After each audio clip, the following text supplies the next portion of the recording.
So I like doing other things just in real estate. Like for example, I like doing coding, so I could get some of my creativity out that way by like making like games on coding. I also like putting together stuff and like just being creative with it. So not only your whole life doesn't have to be real estate necessarily. You could also have different interests. You don't necessarily have to do real estate for your like whole entire life. You can have hobbies, play sports. Yeah. You can do it all. You can Yeah. be a So normal because the kid. point of real estate is so you could be free to do what you actually like to do. Because real estate might not be everyone's favorite thing to do, but it could be their favorite thing to do financially. But so the whole point of real estate isn't to necessarily do real estate for life. It's more to be free to do what you like. That's excellent advice. So use real estate as a vehicle to get you where you want to go with the rest of your life. Yeah. Awesome.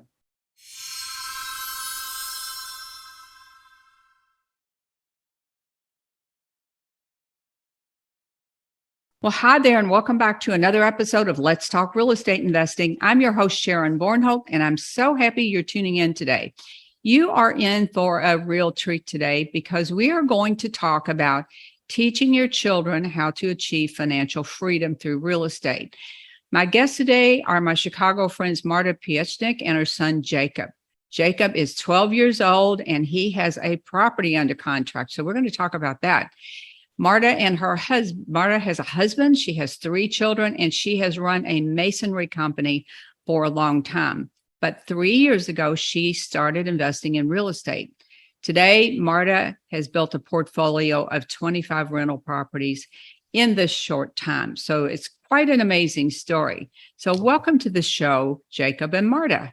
Thank you, Sharon. Hi. Nice Thank to be you. here and with all your, viewers, and we're excited for this. Well, I'm excited because Jakub is kind of a unicorn when it comes to children and real estate investing. So I'm going to circle back a little bit to you, Marta, Okay. and talk about your background, which I know a little bit about, but tell everyone about your background to begin with. My background first. Mm-hmm. Okay, so I come, my name is Marta. Thank you for the introduction, Sharon. I come from the construction background. We had a family business back in the day. It was a masonry company. I still do construction currently on a smaller scale. And now my biggest thing that I do on an everyday basis is real estate investing, all sorts of things when it comes to flips, wholesaling, and growing my portfolio. And still do construction. I do a lot of GC work right now as well, along with concrete. So any like foundation repairs and flood work. And we obviously still perform masonry work. So how did you get started in real estate then? Where was that from? Where did that come from the beginning? I've always been super intrigued when it came to buildings, and even when I was in construction and seeing a big, piece of land and then putting a beautiful building on it has always been something that excited me. And I remember, going back a few years before I got started, I always thought that I wanted to do something along those lines where I could build my financial freedom, because at the end of the day, going and getting contracts and performing work for other people was really another job that I was doing, even though I was owning my own business, but my wealth wasn't really in my control. So I wanted to obviously change that. And I was looking for a way to be able to get into the game and start doing something for myself instead of always doing something for my clients and making them rich. So has always been a dream of mine. And then we met at a conference. We have a mutual friend, and really my real estate journey really started off that one meeting. And I trusted the person that was the speaker, and I literally understood everything he said. Everything started clicking in my mind.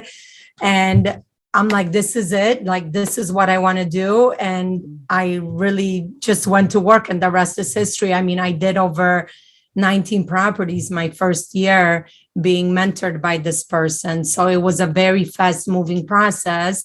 I started in 2019, and then we all know 2020 COVID hit, and chaos in the world. We were all like, what are we going to do? Are we okay? Like, we have all these rentals. We don't really have all these reserves saved up right now. And I was a little bit concerned, but we were able, thankfully, the market kept going up. So we were able to utilize the market, kind of take the pedal off the rentals.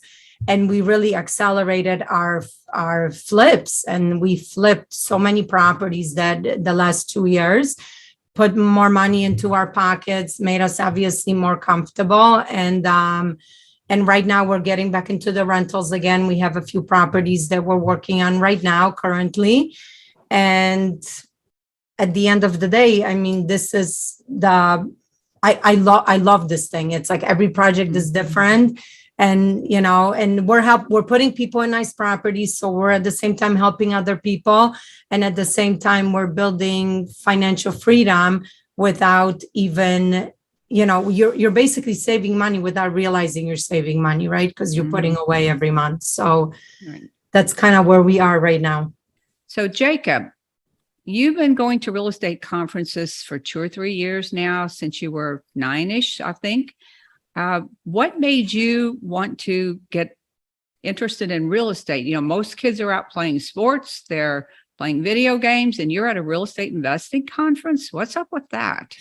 So when my mom started doing real estate, I found out that like you could get a lot of passive income by just, you know, doing whatever you like, by getting houses for rent and by renting them out and then having a lot of passive income without working. So I found out it's a good idea and so I went and read Rich Dad Poor Dad, and that ended up being a very good decision for me. Then I read a couple other books here and there, and then now I'm 12. Now I have the knowledge to start putting stuff into action. So I have one property under contract already, with a lot more on the way.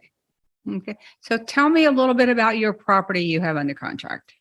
So I was on the market one day and a notification popped up. It's like new property. Wait a minute, you were on the market on the MLS or? Like on Zillow. Redfin or Zillow. Redfin, I think, yeah.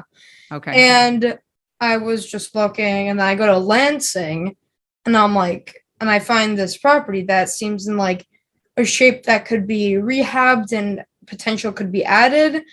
And we kind of my mom's like, we're not going to get this anyway in her head.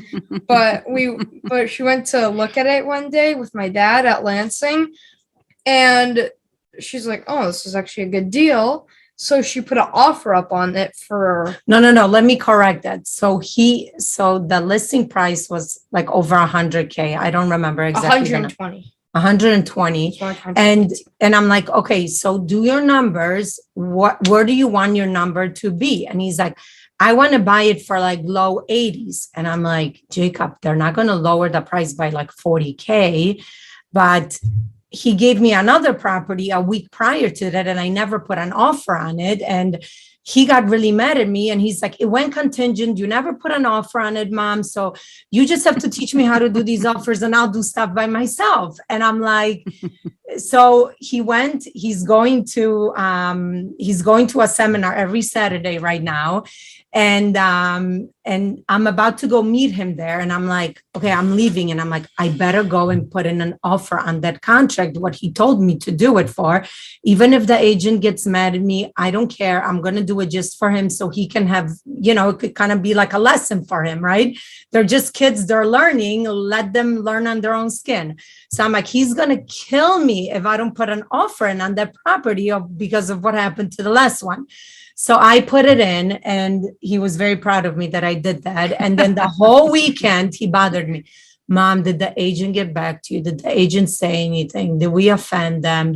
I'm like, well, sometimes if they don't say anything, they probably want us to, put up another, put on a serious offer. Okay, go ahead. So my mom puts in an offer for low 80s, and the property was listed for 120. And then I bugged my mom on like Sunday morning or something like 2 weeks ago. And she goes on her emails, and I was like right next to her. And she's like, and she goes on the email, she's like, wait, it actually got accepted. Are you serious? Yeah. They didn't even negotiate. They just like accepted the offer. Yeah. And then I'm like, oh my God, there must be something wrong with the property, Jacob. He's like, no, Mom, there's nothing wrong with it. This is a good deal. We're going to do this. And I'm like, okay, let's go back there again and make sure that everything's okay. And it turned out to be a great property. Yeah. So Jacob, that's got to be the first best deal anybody ever got. yeah, So what's the lesson that you learned? that you have to always try, and the worst And thing ask, right? the worst thing that they could say is no. Mhm. So when does this one close? 2 weeks. 2 weeks or something. Yeah. Yeah. Okay. So tell me about the numbers, Jacob. You bought it for low 80s, So What- 83. 83. And what is your exit strategy? Are you going to rehab it? So we're initially going to make it a wholesale. If the wholesale doesn't work out, we're going to keep it for a rental because it's a very good property for a rental. What would your cash flow be for a rent on it? Like 700, 800. Was it? Yeah. So it's like net cash flow? yeah. And if we did a wholesale, we would make around like 20,000 off of it. So we got a pretty good deal. And so it's a 3-1, and it's a little bit over 1,000 square feet. So it's not the biggest house, but it's not the smallest house either. It has a basement, and you have to kind of just replace some things in it. And rehab is like $55,000. No, more like around 30, 39. I calculated it. You did? Yeah. It's not a really heavy rehab house. Okay. So 40K. But he really wants to wholesale it. And why do you want to wholesale it so bad? Because so I could put up my own earnest money for like houses in the future, so I could be getting a higher percentage on my because right now my mom's putting up all her earnest money, and I if I put up my own, I'm gonna get a higher percentage because right now it's 50-50. So right now we're partners. Yeah. Okay. That's really smart, Jacob. I was going to say maybe you should keep that one, but no, it puts you in the driver's seat if you have your own earnest money. I get that. Okay. Yeah.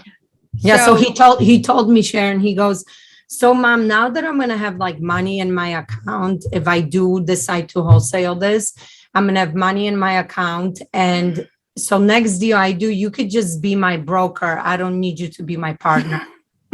Well, wait a minute though. You still have to be 18 though, correct? Yes. I'm still going to mentor him. I mean, it's one of my best jobs right now is to mentor my son so he can mentor the other little ones, his siblings. Okay.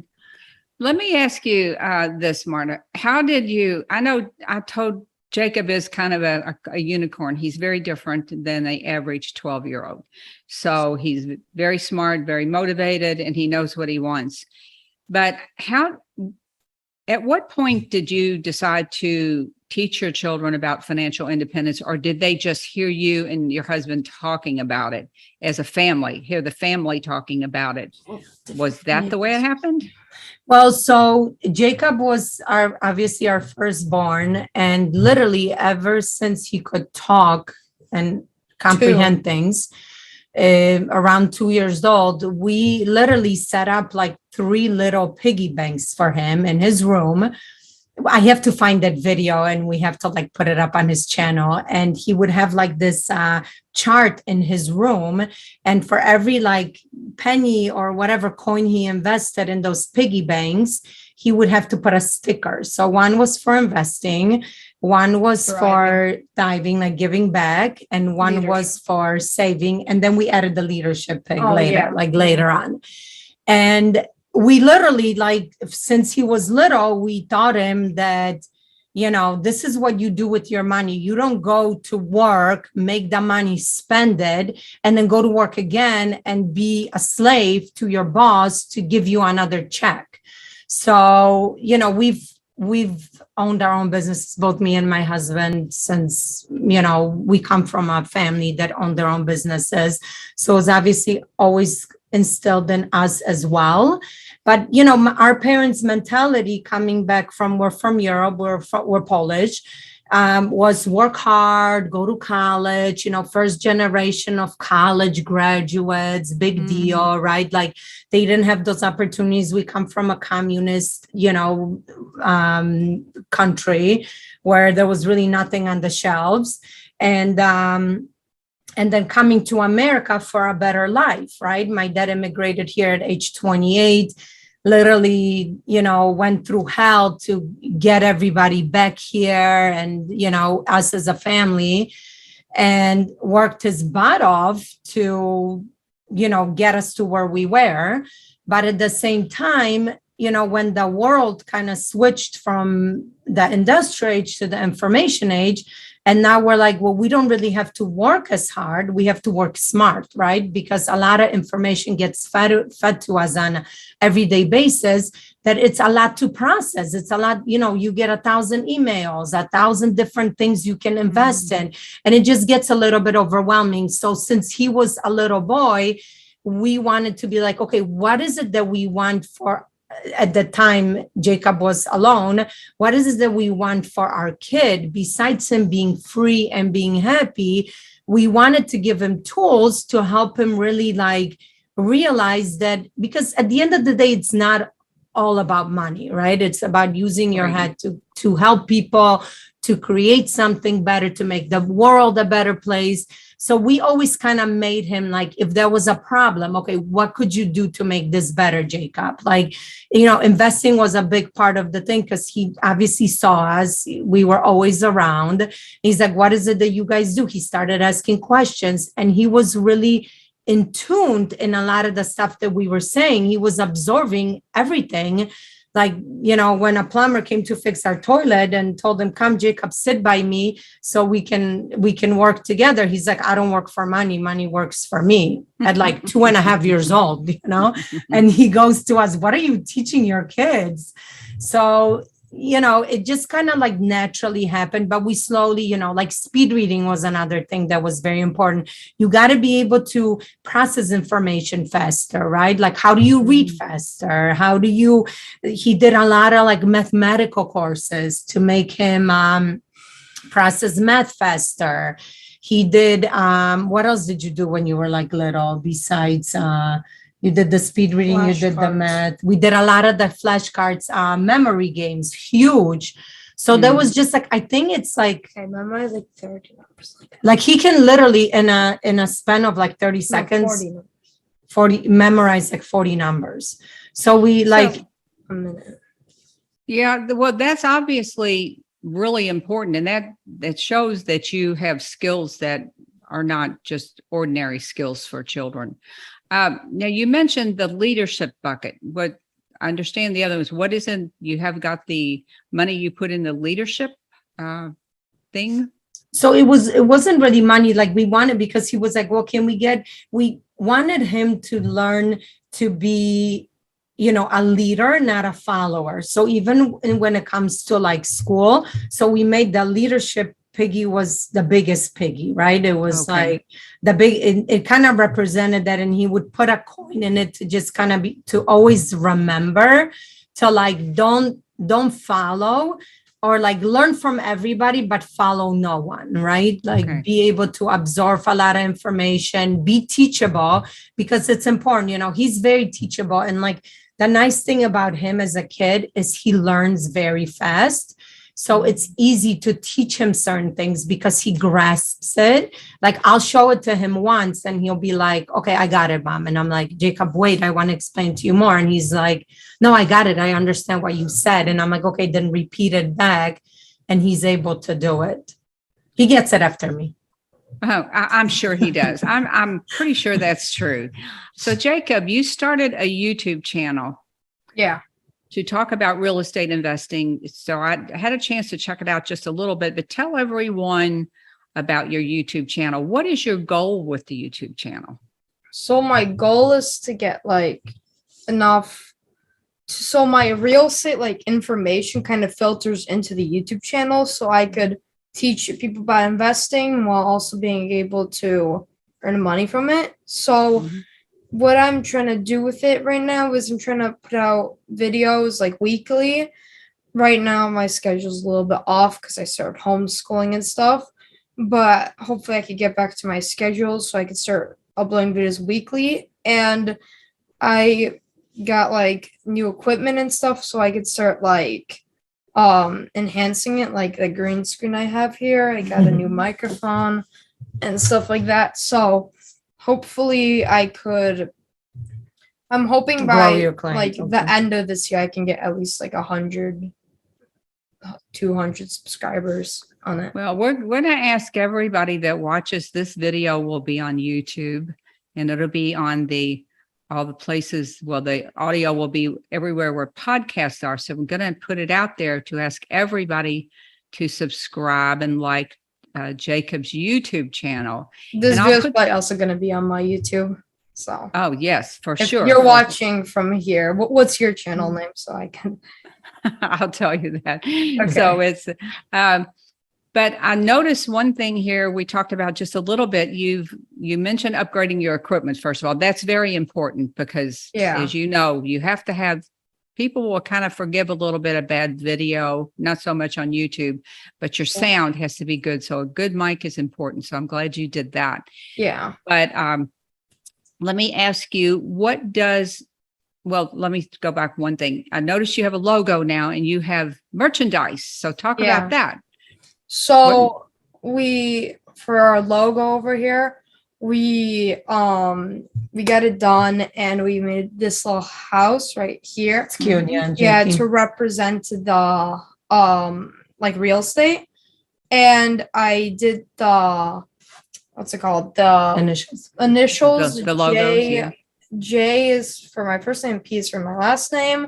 So it kind of, and I did purple because like part of the inspiration was from Robert Kiyosaki and his main color is like purple. But I didn't want to completely copy it, so I also threw in blue there, which was kind of my own unique thing. So I put purple and blue together, which kind of represents me. And now we got this merchandise, so when I'm making my videos, I can wear this to represent my logo and like me. You know how much I talk about branding. This is really great branding. I love the logo. Truly, I do. I love the colors. I love that you put the thoughtfulness into it of your name and the house. So that's genius. So I would assume that's going to be another profit center for you one day, but it's good that you have your own merch. That's really. And I also have my own website, which is jakubpiechnik.com, JAKUBPIECHNIK.com. And there I upload kind of like my bio and my Instagram's on there, my YouTube's on there, everything's on there. Like, so I'll get Jacob to send me his Instagram. I don't have that. Oh, you don't? Okay. So I'll get that. I'll send it to you. Okay. So Jacob, I know what financial freedom looks like for your parents. What does financial freedom look like for you? At least 4,000 houses. 4,000? Yeah, at least. That's a lot of houses, Jacob. Yeah. At least. Well, what do you plan on doing with all this money you're going to be making? Well, I really like giving like gifts like on Christmas and like people's birthdays. Like some of the money that I'm gonna make from the wholesale, that's gonna go to Christmas presents and birthday because I just love giving like my siblings and my cousins and everybody like stuff to make them feel happy. So they might get a lot. You're gonna be a rich cousin and a rich brother. But you're going to, I'm sure I know that your mom has taught you about tithing. I'm sure you will have a bigger purpose in life down the road. So Marta, what about the younger children? Oscar and Sonia. So Sonia's only 4 and Oscar's 7. He's in 2nd grade now. So he was kind of upset that I was only homeschooling. We decided this summer to homeschool Jacob because he wanted me. I've been kind of putting it off. It's something that we really wanted to do, but I just didn't know if I had enough patience, I want to say, to teach my kids and at the same do everything that I already do. So he's been like, Mom, when are you going to do it? When are you going to do it? So we talked about it this summer when we were in Colorado, and we decided to give it a turn. It's going good. Yeah, we are doing a program where I like the program a lot because it's not like just Common Core, everything that they teach you in school, but it really, half of the program is about mentorship and about working with a mentor or starting your own home business, which this is the path he's on. So it fits with his lifestyle and what we're trying to teach him. And Oscar was a little bit upset that I didn't want to homeschool him, but I'm like, buddy, you're only in 2nd grade. Jacob was going to go into 7th grade. So that's a big difference. And Oscar is more, he definitely listens a lot. He's not as interested in it as Jacob, completely 2 different personalities. But yet you'll be so surprised when we talk to Jacob and when we talk about anything, like he's like, Mom, you always talk about real estate, and he can sing everything back to you, what we talk about. So he's really absorbing a lot of that stuff. That's why I think it's important to kind of tell your kids the things you're going to, and not only the good, but also the bad, because it just kind of exposes them to different things, and they really get involved. And they're like, hey, remember when you were talking to this tenant because he wasn't paying you? Did he eventually pay you, Mom? Are you in court with him? So it gets the conversations going, and they're exposed to this, obviously. And Sonia's a little bit younger. She's her brothers spoil her a lot, so it's going to be a little bit of a tough one with her. But I'm definitely going to work on her because I want her to be an independent girl and be able to obviously do her own thing one day. I feel like, as a girl, you got to be extra strong, right? Because even though, the world has become more generous towards us, but like me coming from the construction background, even till this day, I feel like not only do I have to prove myself as a contractor, but I also have to prove myself as the woman in this male leading industry. Exactly. Yeah. So I definitely want to teach her that girls can do anything, and they can.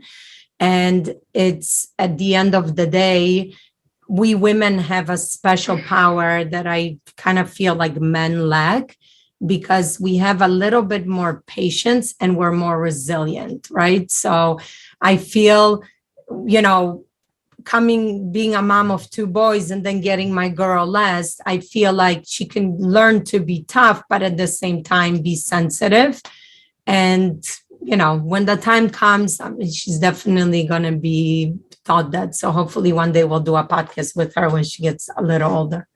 Absolutely. So I'm going to ask you both kind of the same final question. We'll start with you, Jacob.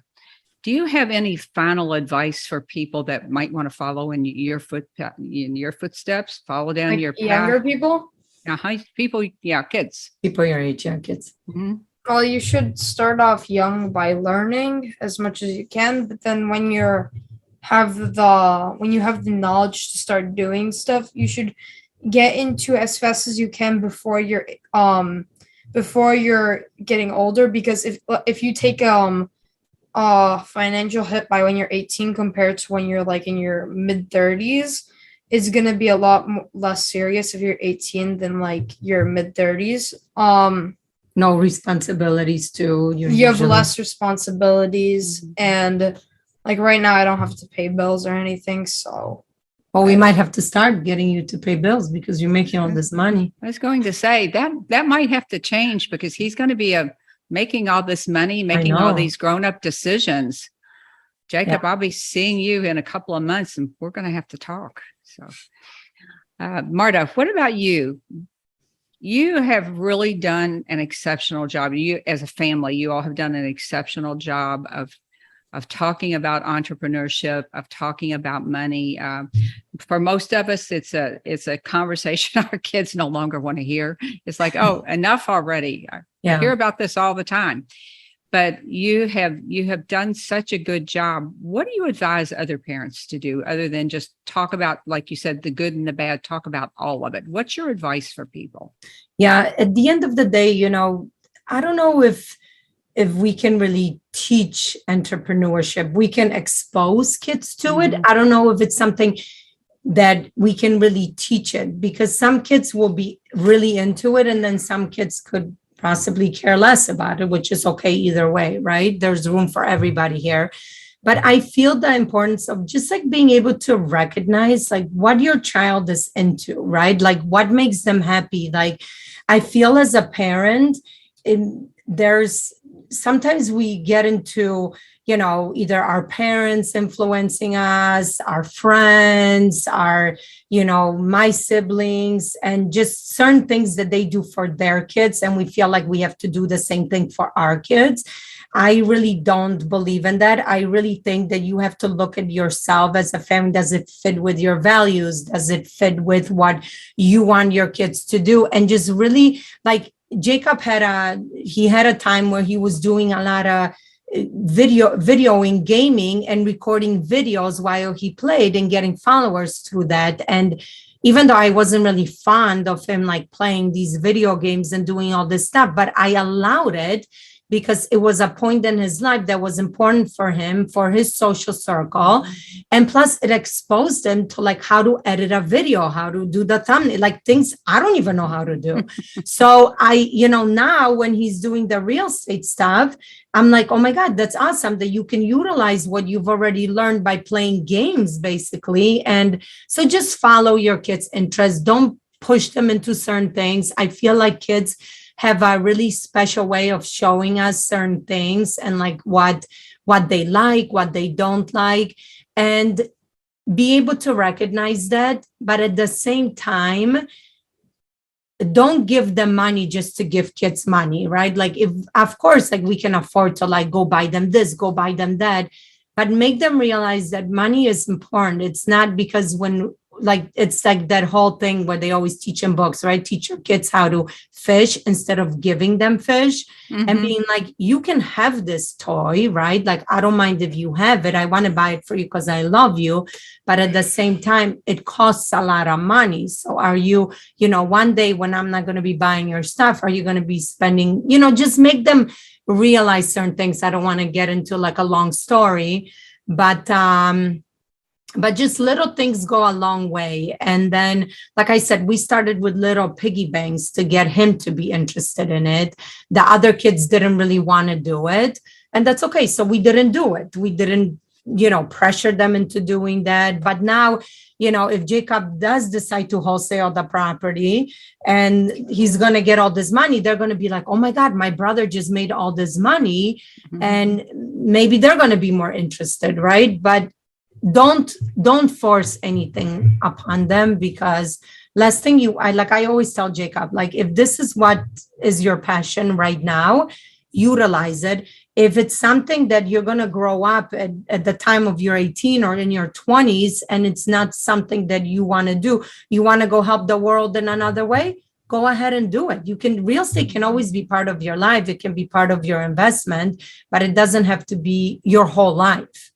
Exactly. And so just, I focus on that. And at the end of the day, I just want them to be happy, but I also want to give them tools to be able to utilize to be, financially free, because this is something that they don't teach us in school. I mean, there are college graduates that don't even know how to balance a checkbook. And as sad as it is, it's the reality, and school just teaches you what you need to know and kind of pushes you in one direction. And it's your job as a parent to really take it upon yourself and help them out, like subscribing to the right, videos, having them even watch Jakub's videos, which are like a kid talking, to a kid, right? Like he has already influenced a lot of his friends to do what he does. And so that's great to see. What is the best way, Marta, for folks to get in touch with you? Probably through my Instagram. And if you guys can follow me, it's Marta P777. We'll link it down below.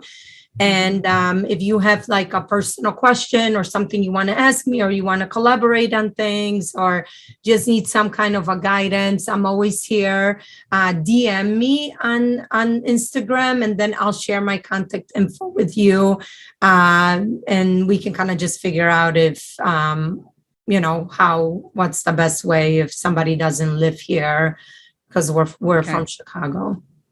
Jakub, is there anything else you'd like to share? That is there anything you wish I had asked you that I didn't ask you? Not really. Okay. Just like and So- subscribe. Yeah. Yes. As I said, we'll put Jakub's information below, and be sure and like his YouTube channel. Smash the like button. Yeah, smash it. And Smash it, yeah. subscribe and leave him a comment. Show Jakub some love on his YouTube channel.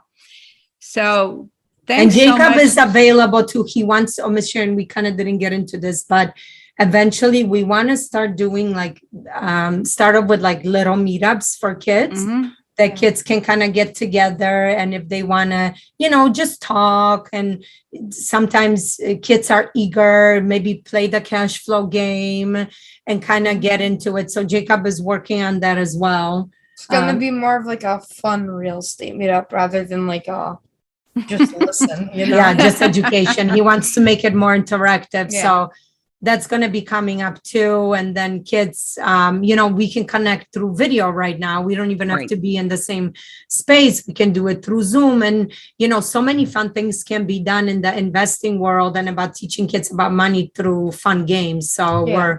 we're working on some things Yeah. to bring that That in. is such a smart idea. And Jakub, I commend you for doing that. You're certainly a role model. I have no doubt you're going to be a bazillionaire. I've always known that since I met you. So, folks, like I said, be sure to stop by Jakub's YouTube channel. And thanks again, Marta and Jakub, for both of you for coming on the show today. Thank and you, Sharon. Thank you. For having Thanks. us. Well, Yeah. it was a pleasure. And thanks to all the listeners for coming out today. And I look forward to your comments. And please share this show and leave us a rating and a review over on iTunes. I know you love this show, so give us a little love here. It helps people to find us, and I really appreciate it. And I will see you all the same time, same place next week. Bye for now. Bye-bye. Bye.